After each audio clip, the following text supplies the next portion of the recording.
Amita 4. Chan and emptiness, Chan and the classical Buddhist path, Snip 4. Page 30 and 31.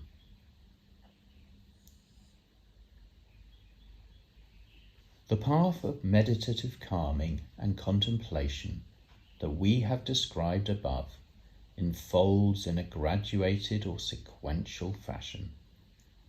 Different disciplines or meditations are equated with different levels of practice, and together they build on and supplement one another, leading one step by step from delusion to full enlightenment. First, one begins with ordinary existence and the conventional sense of self.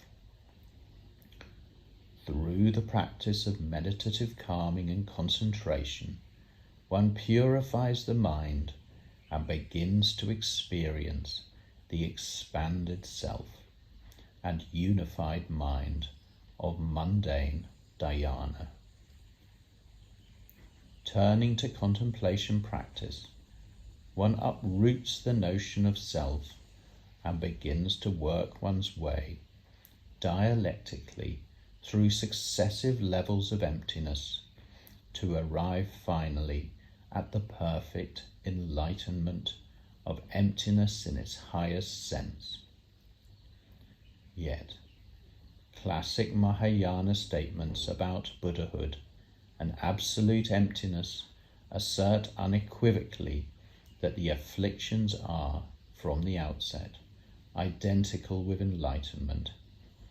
Samsara, as it is nirvana. Thus, it is feasible to say that enlightenment might occur immediately, without the need to burden oneself with the illusory task of removing afflictions that do not need to be removed, and appropriating an emptiness that is never appropriated.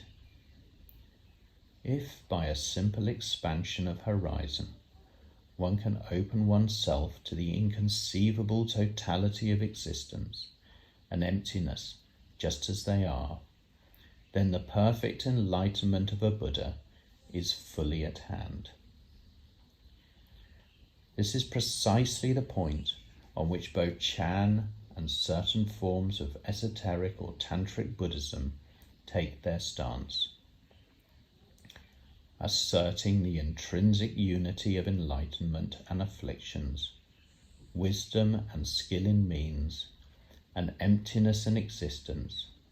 They offer a speedy path to Buddhahood for those whose endowments are keen enough to grasp their lightning-like message.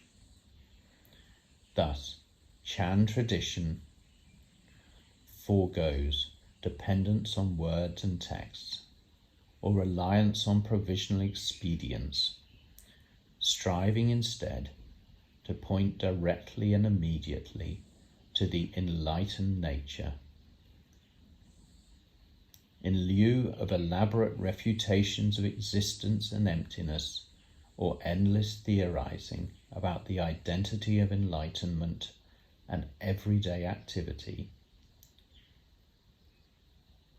Chan masters, in principle, strive to allow the enlightened function of absolute emptiness itself to serve as both the medium and the method of Chan. For example, a student once asked the Chan master, Kaoshan Benji, 840 to 901, what is it in phenomena that is ultimately real? Phenomena themselves are the real, the master replied. The student asked, how would one show this? Kaoshan responded by simply lifting his tea tray.